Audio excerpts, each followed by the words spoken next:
أعوذ بالله من الشيطان الرجيم بسم الله الرحمن الرحيم وصلى الله على محمد وعلى آله الطيبين الطاهرين الذين أذهب الله عنهم الرجز وطهرهم تطهيرا اللهم صل على محمد وآل محمد ولعنة الدائمة الباقية على أعدائهم ومنكر فضائلهم وغاصب حقوقهم أجمعين من يوم عداوتهم إلى قيام يوم الدين أما بعد عباد الله أوصيكم ونفسي بتقوى الله فإن التقوى خير الزاد وبح المعاد وتنفع يوم لا ينفع فيه مال ولا بنون إلا من أطاع الله بقلب سليم وصلى الله على محمد وعلى آله الطيبين الطاهرين أما بعد فقد قال الله الحكيم في محكم كتابه الكريم حيث قال بسم الله الرحمن الرحيم يا أيها الذين آمنوا لا تتولوا قوما غضب الله عليهم قد يئسوا من الآخرة كما يئس الكفار من أصحاب القبور صدق الله العلي العظيم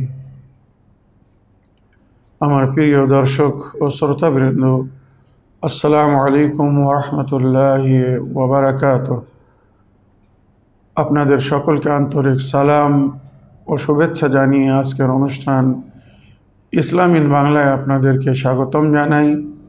আশা রাখি আপনারা যে যেখানে আছেন ভালো আছেন, কুশল মঙ্গলে আছেন, সুখে থাকুন, শান্তিতে থাকুন, সমস্ত প্রকারের দুঃখ কষ্ট থেকে মুক্তিতে থাকুন।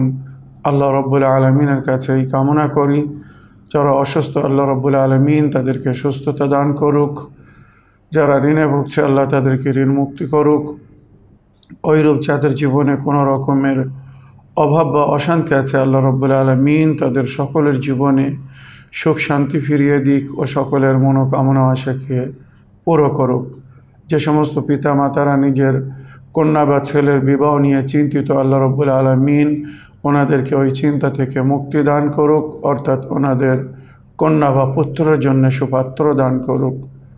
আমার যে সমস্ত বোনেরা ভাবিরা বাড়ির বউরা এখনও সন্তানের শান্তি থেকে বঞ্চিত আল্লাহ রব্বুল আলমিন ওনাদের সংসারে সুসন্তান দান করুক।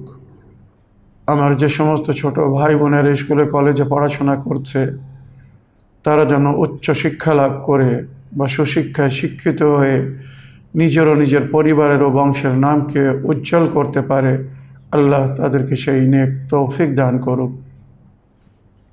আমাদের মধ্যে যারা হজ ও জিয়ারত ও উমরায় যাওয়ার ইচ্ছুক আল্লাহ রব্বুল আলমিন তাদের সকলের মনোকামনা আশাকে পুরো করুক। আমাদের সকলকে সৎ পথে চলার, অসৎ পথ থেকে দূরে থাকার এবং এক অপরকে সৎ উপদেশ দেওয়ার তৌফিক দান করুক।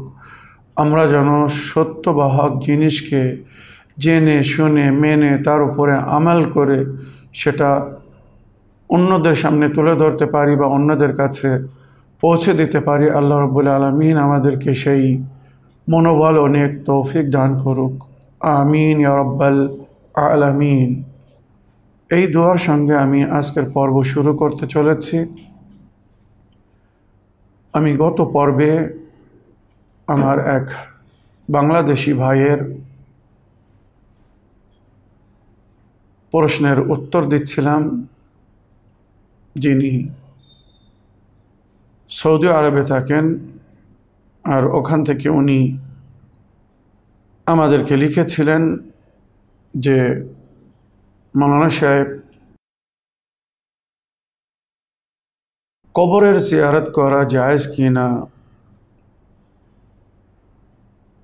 কোরআন ও হাদিস থেকে প্রমাণসহ বলবেন। যে আপনি সবসময়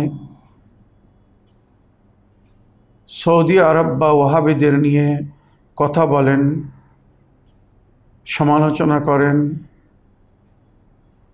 কিন্তু কখনো ওই মুশরিক শব্দ উনি ব্যবহার করেছেন,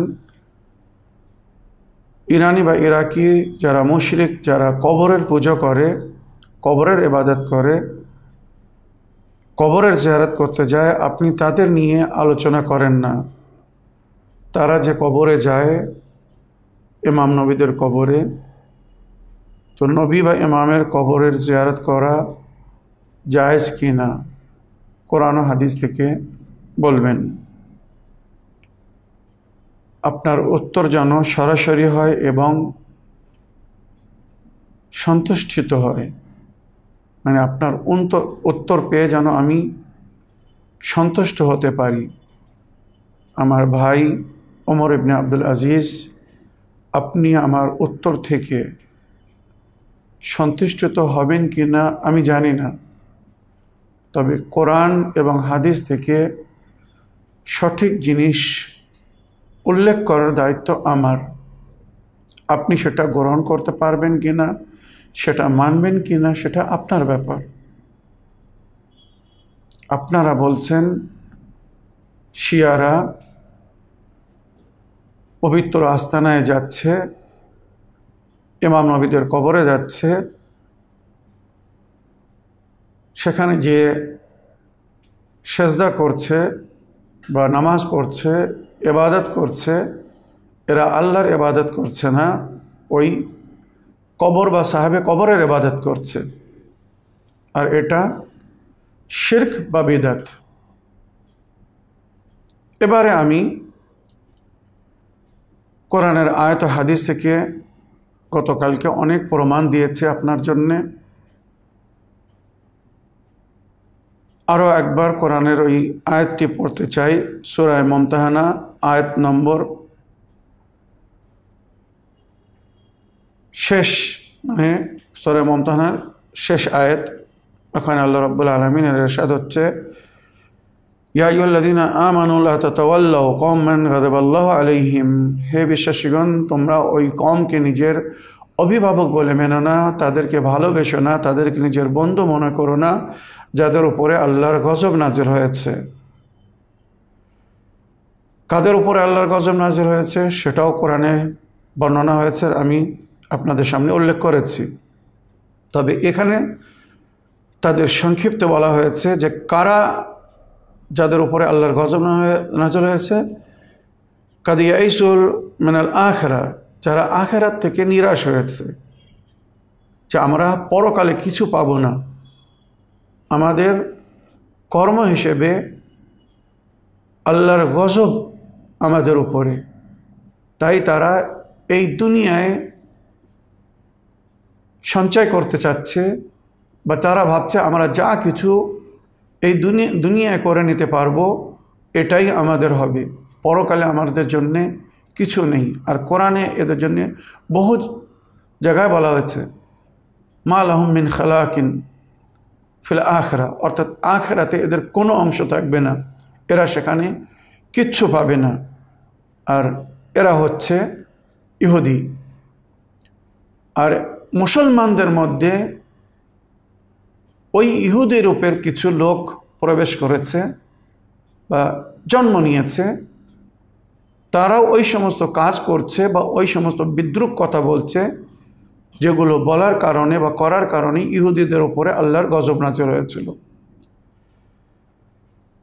তো কোরআন বলছে এদেরকে নিজের অভিভাবক বলো না, বন্ধু মেনো না, যাদের উপরে আল্লাহর গজব হয়েছে, যারা আখিরাত থেকে নিরাশ হয়েছে, যেমন কাফেররা আসহাবুল কুবুর থেকে নিরাশ হয়েছে। আসহাবুল কুবুর বলতে এখানে তাফসিরে লেখা হয়েছে আল্লাহর ওই সমস্ত আউলিয়ারা যারা হয়তো এই দুনিয়া থেকে চলে গেছেন, পরলোক গমন করেছেন, কিন্তু বাস্তবে তারা আমাদের মতো মারা যাননি, তাঁরা শহীদ হয়ে এই দুনিয়া থেকে গেছেন। তাঁদেরকে কাতল করা হয়েছিল, যেমন ইহুদিরা নিজের নবীদেরকে কাতল করেছিল। তো তাদের সম্পর্কে কোরআন পরিষ্কার বলছে লা তাহসাবান্নাল্লাযীনা কুতিলু ফি সাবিলিল্লাহি আমওয়াতান বাল আহইয়াউন ইনদা রাব্বিহিম ইয়ারযাকুন, যারা আল্লাহর পথে কাতল হয়েছে তাদেরকে মৃত বলে না, তারা বেঁচে আছে আর আল্লাহর তরফ থেকে তারা রুজি পাচ্ছে, রুজি খাচ্ছে।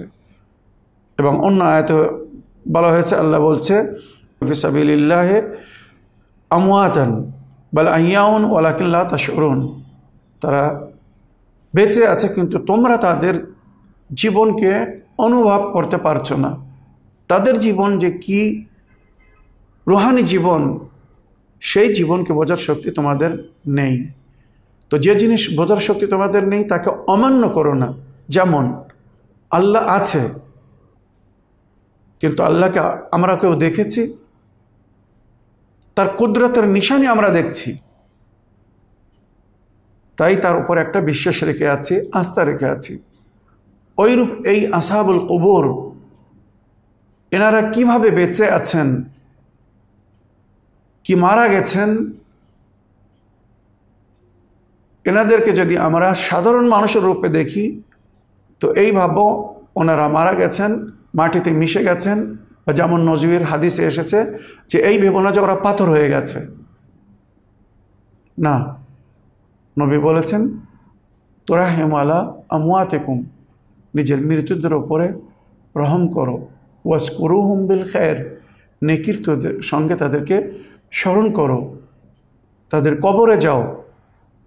এক না হাজার সূত্র, আমি যেই সূত্রগুলো শুধু পড়তে চাই তো কয়েক ঘন্টা লাগবে। সারা দিন হয়তো আপনাদেরকে স্ক্রিনের সামনে, টিভির সামনে বসে থাকতে হবে। তাই আমি অনুরোধ করছি, যদি কেউ আমার সঙ্গে দ্বিমত করে, যদি কারোর মনে এমন হয় যে না ইনি কথাটা ঠিক বলছেন না, কি হয়তো একটু বাড়িয়ে বলছেন, তার কাছে আমি হাত জোড় করে বলছি, আমি মিথ্যাবাদী নয়, মিথ্যা কথা বলি না, মিথ্যাকে কখনো আশ্রয় দিই না। আমি আল্লাহর ভয় করে চলি।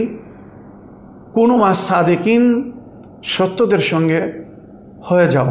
তো আমি সেই সত্যবাদীদের সঙ্গে আছি বলে সবসময় সারা জীবনে সত্য কথা বলার চেষ্টা করি। তাই যদি কারোর দ্বিমত হয়, সে নিজে আমাকে হোয়াটসঅ্যাপ করুক, লিখুক যে মানুষ ওই সমস্ত সূত্রগুলো আমাকে হোয়াটসঅ্যাপ করে দিন। আমি হাজার হাজার সূত্র তাদের বই থেকে তাদেরকে প্রোভাইড করে দেব। তারপরে যদি সে না মানে তো সেটা তার ব্যাপার, আমি কাউকে বাধ্য করি না। তো নবী করিম সাল্লাল্লাহু আলাইহি সাল্লাম কবরের জিয়ারত করতে বলেছেন, তার থেকে শিক্ষা লাভ করতে বলেছেন। সেখানে গেলে তাঁদের জীবন থেকে আমরা অনেক কিছু উপলব্ধি করতে পারি, বা তাঁরা যে স্পিরিচুয়াল পাওয়ার রাখেন, আল্লাহর দেওয়া শক্তি রাখেন, আর সেই শক্তির মাধ্যমে তাঁরা ওসিলা হয়ে আমাদের অনেক সমস্যার সমাধান করে দেন। আর এটা আল্লাহর হুকুমে তাঁরা করেন, এটাই আমাদের বিশ্বাস। ইমাম নবীরা যা মুজিজা দেখিয়েছেন, কি তাঁদের নিজের শক্তি ছিল? না, এটা আল্লাহর অবদান ছিল। আল্লাহ তাঁদেরকে সেই শক্তি দান করেছিলেন বলে তাঁরা সেটা করতে পারতেন। গাছ নিজের জায়গা ছেড়ে দিত, চাঁদ দুটুকরো হয়ে গিয়েছিল, শুকনো গাছ সবুজ হয়ে যেত, গাছ কথা বলতো, পাথর কথা বলতো। এগুলো আপনারা সবাই পড়েন, জানেন, তার উপরে বিশ্বাস রাখেন কি না? তো এই শক্তি যদি নবী করিম সাল্লাল্লাহু আলাইহি সাল্লামকে বা আল্লাহ নিজের ওলিদেরকে দিয়ে থাকে, তো মারা যাওয়ার পরেও বা এই দুনিয়া থেকে পরলোক গমন করার পরেও যাদের সম্পর্কে কোরআন বলছে ওনারা বেঁচে আছেন, তাঁদেরকে মৃত মনে করো না, তো তাঁরা কি সেই শক্তি দেখাতে পারেন না? তাঁদের দরবারে গেলে, তাঁদেরকে ওসিলা করলে, তাঁদের ওসিলায় কি আল্লাহ আমাদের মনোকামনা আশাকে পুরো করতে পারে না? আজ যখন আমরা কাউকে দোয়া করার জন্য বলি, কোনো মমিনকে, গুরুজনকে আল্লাহর ওলি মনে করে দোয়া করতে বলি, অনেক অনেক সময় তিনি দোয়া করেন আর তাঁর দোয়ায় আমাদের সমস্যার সমাধান হয়ে যায়, কিছুক্ষণের মধ্যেই সমাধান হয়ে যায়। তখন আমরা তাঁকে ধন্যবাদ জানাই যে হুজুর আলহামদুলিল্লাহ, আল্লাহ আপনার দোয়ায় আমার সমস্যার সমাধান করেছে। তো আমার আপনার দোয়ার মধ্যে যদি এত পাওয়ার থাকে, এত শক্তি থাকে যে আমাদের দোয়ায় আল্লাহ একজনের সমস্যার সমাধান করে দিতে পারে, যাদেরকে আল্লাহ ওই স্পিরিচুয়াল পাওয়ার, ওই রুহানি শক্তি দান করেছেন, তাঁরা কি আমাদের সমস্যার সমাধান করতে পারেন না? আর তাঁদের কবরে যাওয়া, সেখানে যেয়ে প্রার্থনা করা, মানে দোয়া করা, বা তাঁদের ওসিলায় আল্লাহর কাছে দাবি করা, কামনা করা, এটা কি বিদআত? এটা কি শিরক? এটা কি সেই কবরের ইবাদত করা বা সেই কবরের পুজো করা হচ্ছে? যাকে দেখে আজ মুসলমানেরা বলছে, অশিক্ষিতরা বলছে যে এরা কবরের ইবাদত করে বা সাহেবে কবরের ইবাদত করে, কবরের দিকে ফিরে এরা নামাজ পড়ে। আজ আমি একটা কথা পরিষ্কার করে মুসলমান সম্প্রদায়ের জন্য বলছি, সমস্ত উম্মতে মুসলিমার জন্য বলছি, ওই সমস্ত নামাজিদের জন্য বলছি যারা 5 ওয়াক্তের নামাজি আর কেবলার দিক ফিরে নামাজ পড়ে, পবিত্র কাবার দিকে ফিরে যারা নামাজ পড়ে, তারা মন দিয়ে শুনুন। হুজুর, মোল্লা, মৌলভী ভাইরা, অনুরোধ করছি, যদি আমার কথাকে চুল পরিমাণে ভুল প্রমাণ করতে পারেন তো আমার জন্য সাজা আপনারা নির্ণয় করবেন, আর আমার উপরে 1 না 1000 লানাত পড়বেন যে হুজুর আপনি যে কথাটা বললেন এটা ঠিক নয়। আজ মুসলমান যারা পবিত্র কাবার দিকে ফিরে নামাজ পড়ছে, সেই মুসলমানদের জন্য আমি বলছি, তারা যদি কবরের দিকে ফিরে নামাজ না পড়ে তো তাদের নামাজ হবে না। তারা যদি কবরের দিকে ফিরে নামাজ না পড়ে তাদের নামাজ হবে না। আপনি হয়তো বলবেন, মুসলমানদের জন্য আপনি এত বড় কথা বলছেন, হুজুর এ কথা আপনি কোথা থেকে বললেন, কি করে বললেন যে কবরের দিকে ফিরে যদি নামাজ না পড়ে তো তাদের নামাজ হবে না? জি হ্যাঁ, প্রমাণ যদি চান তো মক্কায় যান, পবিত্র কাবা ঘরে যান। সেই কাবা ঘরের একটি অংশের নাম হচ্ছে হিজরে ইসমাইল। আপনারা দেখেছেন তাহতাল মিজাব রহমত, কাবা ঘরের উপরে যে প্রণালী লাগানো আছে তার নিচের অংশকে, যেটা পাথর দিয়ে ঘেরা আছে গোল আকারে, ওই স্থানটাকে হিজরে ইসমাইল বলা হয়। আর ওই হিজরে ইসমাইলের ভিতরে, যেটা সমস্ত ইসলামিক হিস্ট্রির বইতে বা হাদিসের বইতে লেখা হয়েছে, কমসে কম 40 জন নবীর কবর আছে ওই হিজরে ইসমাইলের ভিতরে। আবার অনেক রওয়ায়াত বলছে না 70 জন নবীর কবর আছে, আবার কিছু রওয়ায়াত বলছে না 99 জন, এক কম 100 জন নবীর আল্লাহর ওলিদের কবরের ভেতরে আছে। আর যখন ইমামে জামানা আলাইহিস সালাম পবিত্র কাবাঘর থেকে জোহর করবেন, ওই পবিত্র আল্লাহর নেক বান্দারা, আল্লাহর ওলিরা, ওই নবীরা নিজের কবর থেকে বাইরে হয়ে আসবেন, ওনার আওয়াজে লাব্বাইক বলবেন। আর কমসে কম, যেটা আমার মনে হয় সমস্ত ক্ষুদ্র, ছোট থেকে ছোট এবং বড় থেকে বড় মৌলভী, মোল্লা যারা নামাজ পড়াচ্ছেন, ইমামাতি করছেন, তারা সবাই জানেন, যারা হজে গিয়েছেন তানারা দেখেছেন বা তানারা শুনেছেন বা তানারা জানেন, কমসে কম 4টি কবর তো অনিবার্য বা পাকা। জনাবে ইব্রাহিম নবীর স্ত্রী জনাবে হাজরা, ইসমাইল নবীর মায়ের কবর ওর ভেতরে, জনাবে ইসমাইল নবীর কবর ওর ভেতরে, ওই কাবাঘরের ওই হিজরে ইসমাইলের ভিতরে। জনাবে শোয়েব নবীর কবর ওই হিজরে ইসমাইলের ভিতরে। আর জনাবে হুদ নবীর কবর ওই হিজরে ইসমাইলের ভিতরে। এটা তো উম্মতে মুসলিমা ইত্তেফাক রাখে, মানে এর মধ্যে কোনো দ্বিমত নেই। তো 3 নবী আর 1 নবীর মায়ের কবর, যার কোনো দ্বিমত নেই, সবাই মানে।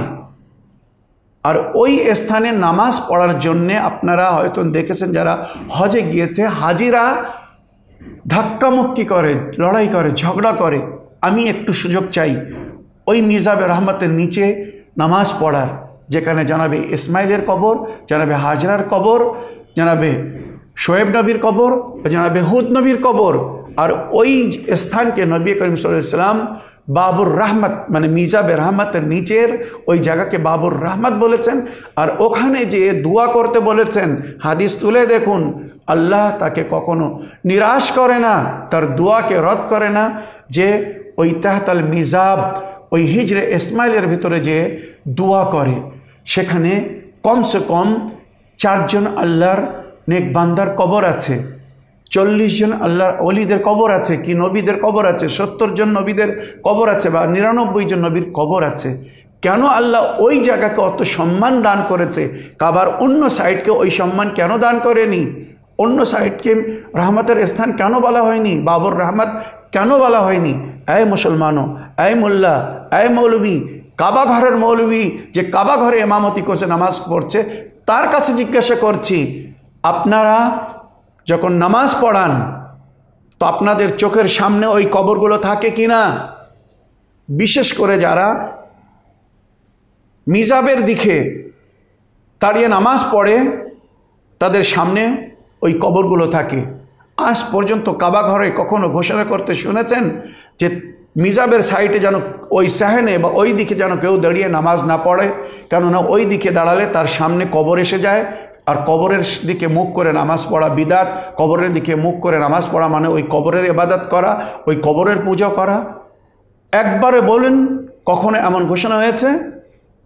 একটা জিনিস মনে রাখবেন, আগে নিজের অন্তরকে, এই দিলকে, যে দিলকে আল্লাহ মমিনের দিলকে কাবার থেকে তুলনা দিয়েছে, যে মমিনের অন্তর, মমিনের দিল কাবার মতো, আগে ওই কাবা ঘরকে পরিষ্কার করুন, অন্তরকে পাক করুন। যদি আপনার অন্তরের কাবা পাক হয়ে যায় তো সেই সময় যদি আপনি প্রয়োজনে কোনো কারণে মন্দিরের মধ্যে যদি পাটি বিছিয়ে, মশাল্লা বিছিয়ে আল্লাহকে স্মরণ করেন, আর নিয়ত যদি আপনার আল্লাহ থাকে যে আপনি ইবাদত আল্লাহর জন্য করছেন, আল্লাহ ওই ইবাদতকে কবুল করে নেবে। কিন্তু পবিত্র কাবা ঘরে যে মসজিদের মধ্যে যে যদি অন্তর পরিষ্কার না হয়, আর ওই ইবাদত যদি আল্লাহর জন্য না হয়, মানুষকে দেখানোর জন্য হয়, তো সে ইবাদত আল্লাহর নিকটে কোনো স্থান পাবে না।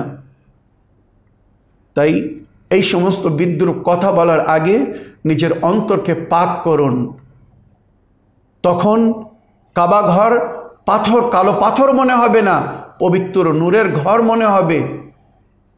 আর ওই কবর তখন কবর মনে হবে না, আল্লাহর ওলিদের আস্তানা বা আল্লাহর ওলিদের পবিত্র স্থান মনে হবে, যাদের ওসিলায় আল্লাহ নিজের বান্দাদেরকে বহু কিছু দান করেছে। আজ বিশ্বে আমরা যা কিছু পেয়েছি আল্লাহর ওলিদের ওসিলায়। আর সেই ওলিদের দরবারে যাওয়া, সেই ওলিদের সম্মান করা, তানাদেরকে ওসিলা করা, তানাদের জিয়ারত করা, আপনারা বলছেন বিদাত, কুফর, শিরক।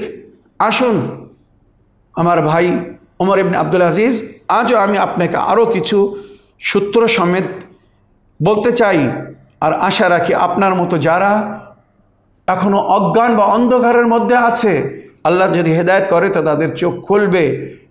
নবীর হাদিস কালকে কিছু পড়েছিলাম, যেখানে নবী বলেছিলেন যে যদি কেউ আমার মারা যাওয়ার পরে আমার কবরে এসে আমার জিয়ারত করে বা আমার কবরের জিয়ারত করে, তার মানে সে স্বয়ং আমার জিয়ারত করেছে। আর নবী করিম সাল্লাল্লাহু আলাইহি ওয়াসাল্লাম এও বলেছেন, যখন কোনো মমিন আল্লাহর বান্দা এসে আমাকে সালাম করে তো মুসলমানের সালামের উত্তর দেওয়া ফরজ, মমিনের সালামের উত্তর দেওয়া ফরজ। আর আমরা মারা যাইনি, আমরা ইন্তেকাল করেছি, স্থান পরিবর্তন করেছি, আমরা শহীদ। আর শহীদ কখনো মরে না, আমরা বেঁচে আছি। নবী করিম সাল্লাল্লাহু আলাইহি ওয়াসাল্লাম বলছেন, মা মিন আহাদিন ইউসাল্লিম আলাইয়া ইল্লা রাদ্দাল্লাহু আলাইয়া রুহি হাত্তা আরুদ্দু আলাই। যখন কেউ আমার উপরে সালাম করে তো আল্লাহ আমার রূহকে আমার এই শরীরে প্রবেশ করায়, যাতে আমি এর সালামের উত্তর দিতে পারি। তাই আমরা জিয়ারত করার সময় এটা পড়ি, নবীর জিয়ারত হোক, ইমাম মাসুমিনের জিয়ারত হোক, এই বলি যে আমার প্রকৃত বিশ্বাস যে আমরা যে সালাম করছি আপনারা উত্তর দিচ্ছেন। আর সেটা প্রমাণ করলেন নবীর এই হাদিস। আর এই হাদিসের সূত্র যদি দেখতে চান তো দেখুন, মুসনাদ আহমদ হাম্বাল খণ্ড নম্বর 2 পৃষ্ঠা নম্বর 527, সুনানে আবি দাউদ খণ্ড নম্বর 1 পৃষ্ঠা নম্বর 453, হাদিস নম্বর 1745। ওইরূপ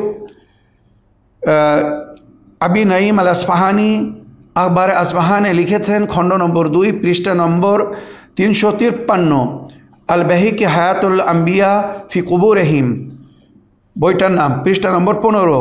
আল বাহিকি সুনান সগীর বাকিয়াত কিতাবুল মানাসিক, হাদিস নম্বর 1393। আল বাহিকি শাআবুল ঈমান আল খামিস খণ্ড নম্বর 15, হাদিস নম্বর 1542, আল বেহিকি শাবুল ইমান ফদলুল হজ আল উমরা হাদিস নম্বর 4002, বেহিকি আসনাল আল কোবরা খণ্ড নম্বর 5 রকম সাফা মানে পৃষ্ঠা নম্বর 245, ওইরূপ সিউতি দুরুল মনসুর খণ্ড নম্বর 1 পৃষ্ঠা নম্বর 237, সিউতি জামে সগীর খণ্ড নম্বর 5 পৃষ্ঠা নম্বর 180, তবরানি আল মুজাম আল আওসাত খণ্ড নম্বর 2 পৃষ্ঠা নম্বর 506, আব্দুর রহমান বিন কদ্দামা আশারুল কবির খণ্ড নম্বর 3 পৃষ্ঠা নম্বর 494, আবদুল্লাহ বিন কদ্দামা আল মুগনি জুজ মানে খণ্ড নম্বর 3 রকম সাফা পৃষ্ঠা নম্বর 588, মুসনাদ ইবনে রাহবিয়া মায়ারবি আন মোহাম্মদ হাদিস নম্বর বা পৃষ্ঠা নম্বর 466, আন-নওয়াবি আল মজমু জুজ মানে খণ্ড নম্বর 8 পৃষ্ঠা নম্বর 272, রওয়াহ আবু দাউদ বে আসনাদিহি সহি, আবু দাউদও সহি সনদের সঙ্গে এটা লিখেছেন।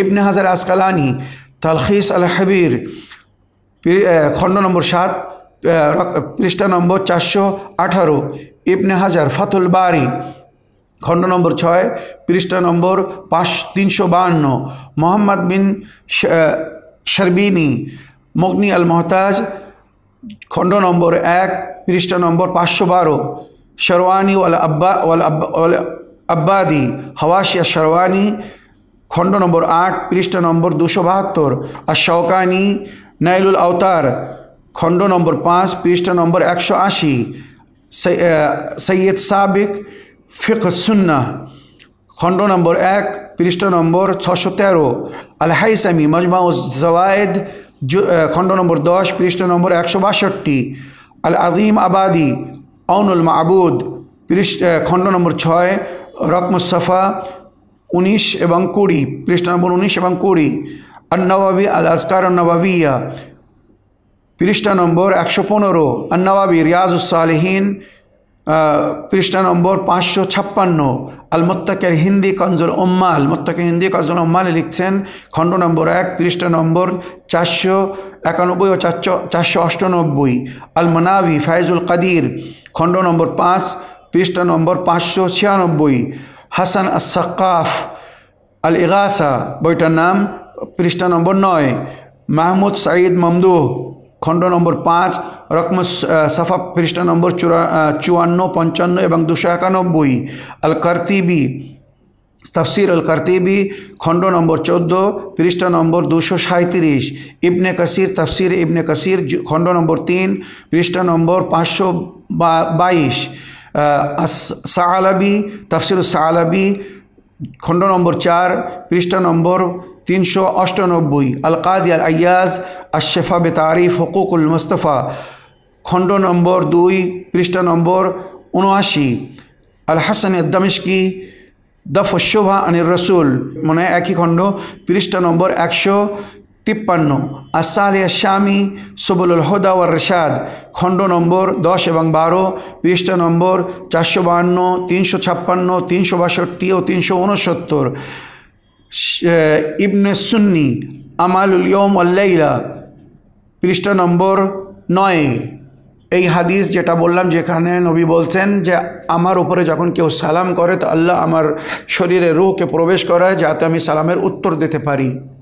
এবারে বলুন মুসলমান ভাইরা, নবীর কবরে যাওয়া, নবীকে সালাম করা, আসসালামু আলাইকা ইয়া রাসূলুল্লাহ, আসসালামু আলাইকা ইয়া নবী আল্লাহ বলা জায়েজ কিনা?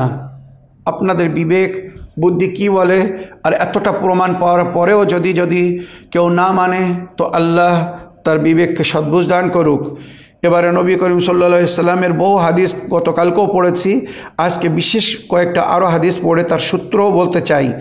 তবে সঠিক জিনিস তাদের সামনে তুলে ধরছি, তাদের হয় বিশ্বাসকে বৃদ্ধি করে সঠিক পথে আনার জন্যে, আর নইলে তাদের কুফর ও নেফাকের ওপরে তারা বাকি থেকে তাদের সাজা যেন আরও কঠিন হয়ে যায়, ওই ভুল পথে থাকার জন্যে আমি তাদের জন্য সেই উপায় করে দিচ্ছি। এবারে হাদিসে নবী বলছেন, আন আয়েশা ইন্না রাসূলুল্লাহ রাখাসা ফি জিয়ারাতুল কুবুর, হযরত আয়েশা একদিন নিজের ভাই আব্দুর রহমান ইবনে আবু বকর কি মোহাম্মদ বিন আবু বকরের কবরের জিয়ারত করে ফিরে এসেছেন। উনি খুব মর্মাহত অবস্থায়, দুঃখিত অবস্থায় ছিলেন বা কাঁদছিলেন। তো ওনাকে দেখে আবু হুরায়রা জিজ্ঞাসা করেছে, বিবি আয়েশা, আপনি কাঁদছেন কেন, আপনি দুঃখিত কেন? তো উনি বললেন, আমি আমার ভাইয়ের কবরের জিয়ারত করে এসেছি, আমার ভাইয়ের কথা মনে পড়ছে, আমার ভাই আমাকে খুব ভালোবাসতো, তাই তারকে স্মরণ করে আমি দুঃখিত হয়েছি। তখন ওই সাহাবী বলছে, আপনি কি শোনেননি নবী বলেছেন কবরের জিয়ারত যেন করো না? তখন আয়েশা কি বলছে, নবী বলেছিলেন কিন্তু নবী পরে অনুমতি দিয়েছেন। রাখাসা ফি জিয়ারাতুল কুবুর, নবী কবরের জিয়ারাতের অনুমতি দিয়েছেন। আর এই হাদিসটা কোথায় কোথায় আছে একবার ভালো করে আবার শুনে নিন, সূত্র ছাড়া কথা বলি না।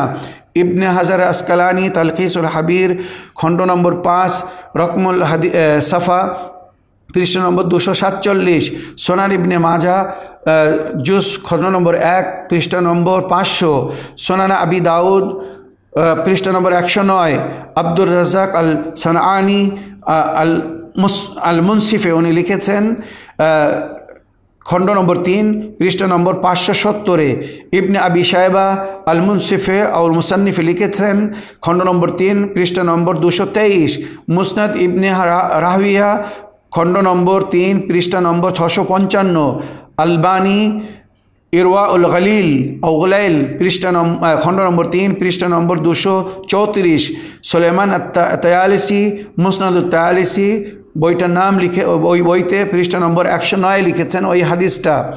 এবারে শুনুন, রওয়া আবু হুরায়রা ক্বালা যারা রাসূলুল্লাহ কবর উম্মিহি ওয়া বাকা ওয়া আবকা মান হাওলাহু। আবু হুরায়রা রওয়ায়াত করছেন, নবী নিজের মায়ের কবরের জিয়ারত করতে গিয়েছিলেন, সেখানে কেঁদেছিলেন আর ওনার সঙ্গে যারা ছিল সবাই কেঁদেছিল। ভালো করে শুনুন, মন দিয়ে শুনুন।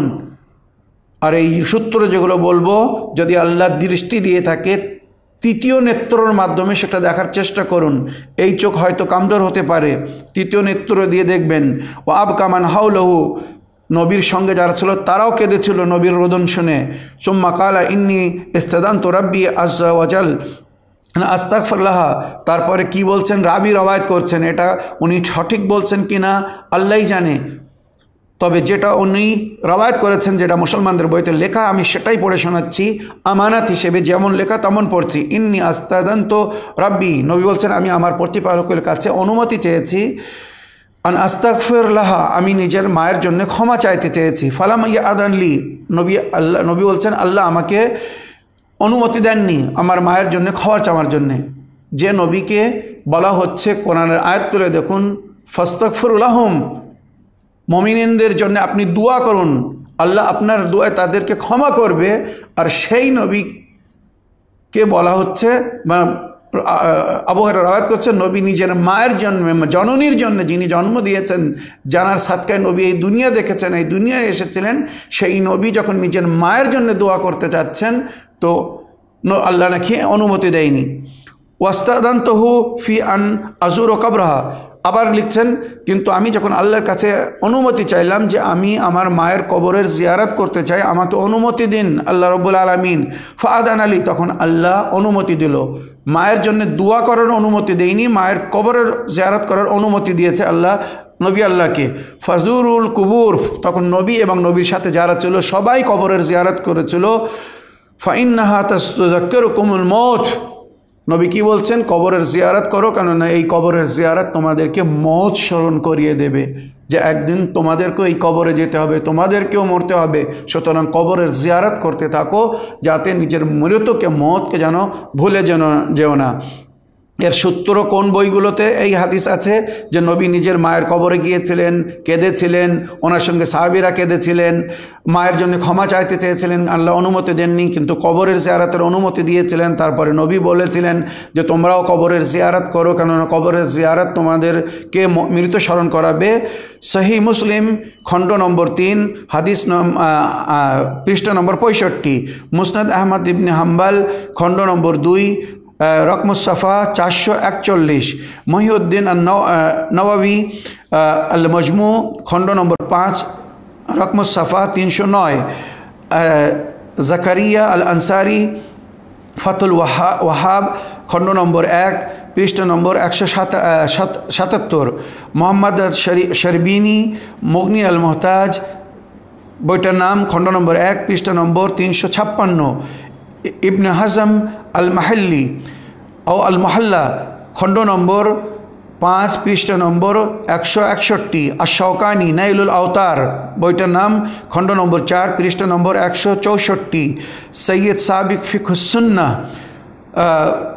খণ্ড নম্বর 1 পৃষ্ঠা নম্বর 565, তবরানি ও তবারি তারিখ তবারি ওনার বই জাখায়রুল উকবা ওই বইতে পৃষ্ঠা নম্বর 258 এই হাদিস লিখেছেন।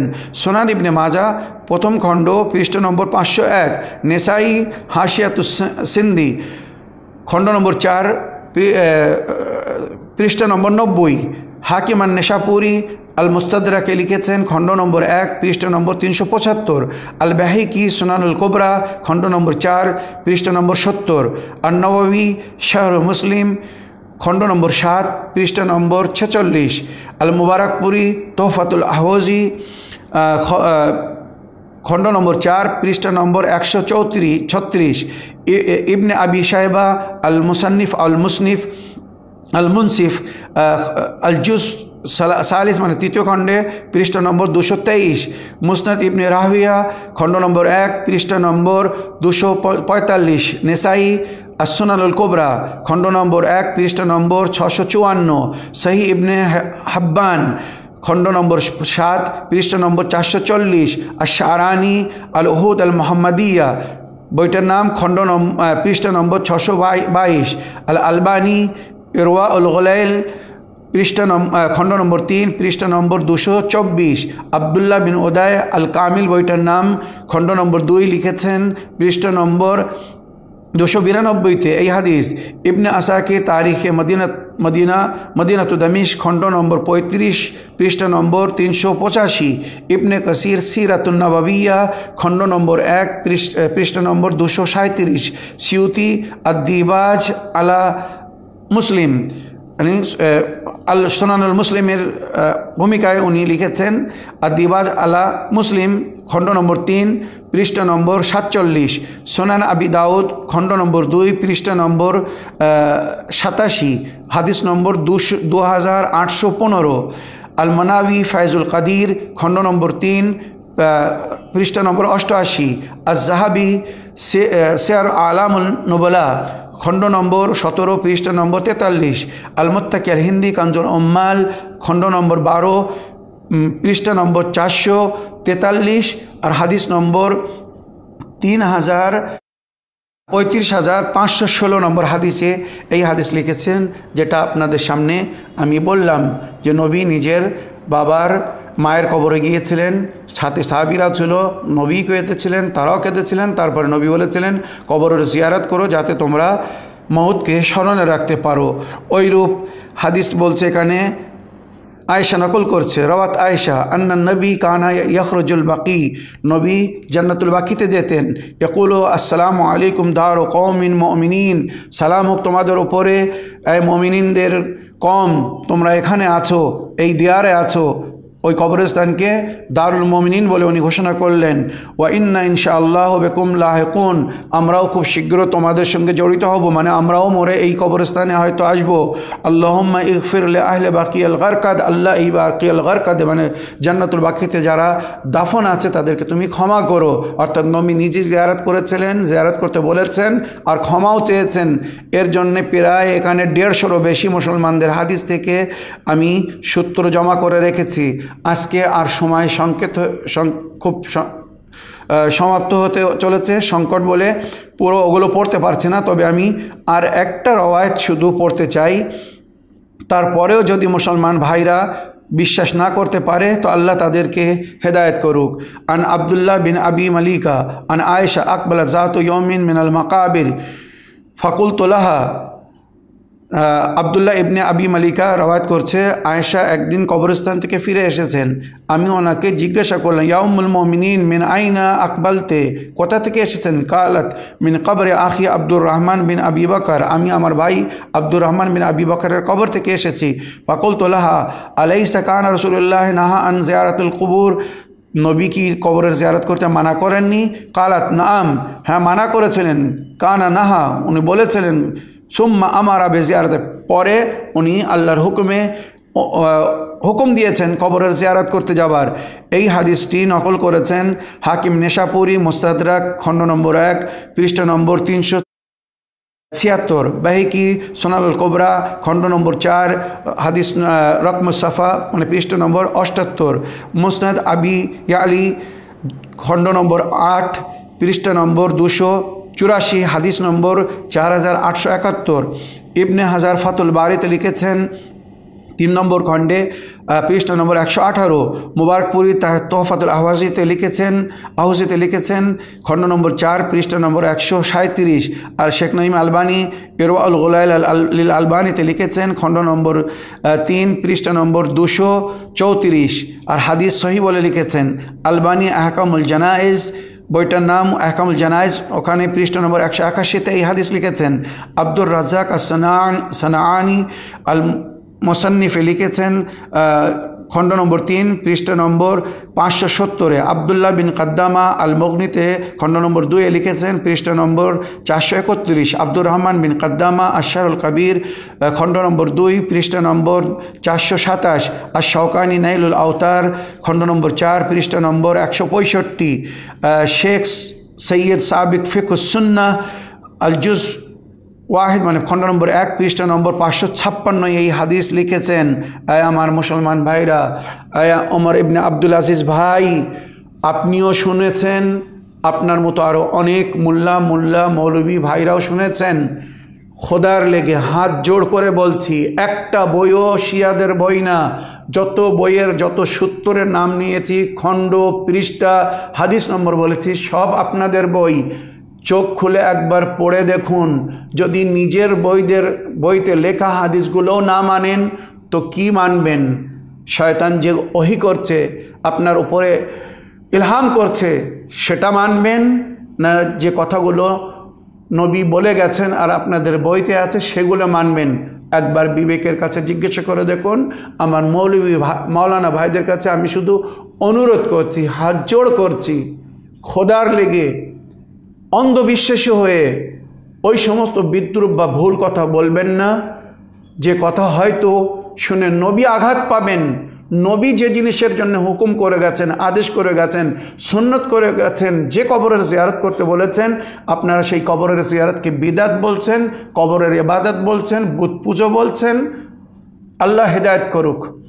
তাই আমি পরিষ্কার বলছি উম্মাতে মুসলিমার দিকে, যারা কাবার দিকে ফিরে নামাজ পড়ে, সেই কাবা ঘরে কয়েক নবীর মা, নবীর আবা, আল্লাহর ওলিদের কবর আছে। ওই কাবার দিক ফিরে নামাজ পড়া ছেড়ে দিন। কেননা কবরের দিক ফিরে যদি নামাজ পড়া, ওই কবরের ইবাদত হয়, ওই কবরের পূজা হয়, ওই কবরের প্রার্থনা করা হয়, তো কাবা ঘরের দিকে ছেড়ে অন্য দিকে ফিরে নামাজ পড়ুন। বাইতুল মুকাদ্দাসের দিকেও ফিরে নামাজ পড়বেন না, কেননা সেখানেও আল্লাহর ওলিদের কবর আছে। ইব্রাহিম নবীর কবর আছে, জানাবে সালেহ নবীর কবর আছে, বা জানাবে সুলেমান নবীর কবর আছে, জানাবে দাউদ নবীর কবর আছে, আরও কয়েক হাজার নবীর কবর, ইয়াহিয়া নবীর কবর আছে, জাকারিয়া নবীর ওখানে স্থান আছে, বা ইউসুফ নবী, বহু ইয়াকুব নবী, বহু নবীর কবর আছে বাইতুল মকদিসে। তাহলে বাইতুল মকদিসের দিকেও যেন নামাজ পড়বেন না। মুসলমানদের প্রথম কেবলা ওদিকেও দিকে নামাজ পড়বেন না, দ্বিতীয় কেবলা কাবা শরীফের দিকেও যেন নামাজ পড়বেন না, কেননা ওখানে কবর আছে, 2 জায়গায় কবর আছে। আর ওদিকে ধরে যদি নামাজ পড়েন তো হয়তো আপনার নামাজ ওই কবরের ভেতরে চলে যাবে, হাসরের দিনে কিচ্ছু পাবেন না। কেন এমন ভুল কাজ করছেন? কেন কাবার দিক ফিরে নামাজ পড়ছেন? কেন বাইতুল মুকাদ্দাসের দিকে ফিরে নামাজ পড়ছিল সাহাবীরা? কেন তারা জানতেন না যেখানে নবীদের কবর আছেন? কেন কাবা ঘরের দিকে ফিরে নবী নামাজ পড়ছিলেন? নবী জানতেন না যে এই কাবা ঘরের মধ্যে হাজরার কবর আছে, ইসমাইলের কবর আছে, ওনার আগের নবী শোয়েবের কবর আছে বা হুদ নবীর কবর আছে? আমার ভাইরা, নিজেদের উপরে দয়া করুন।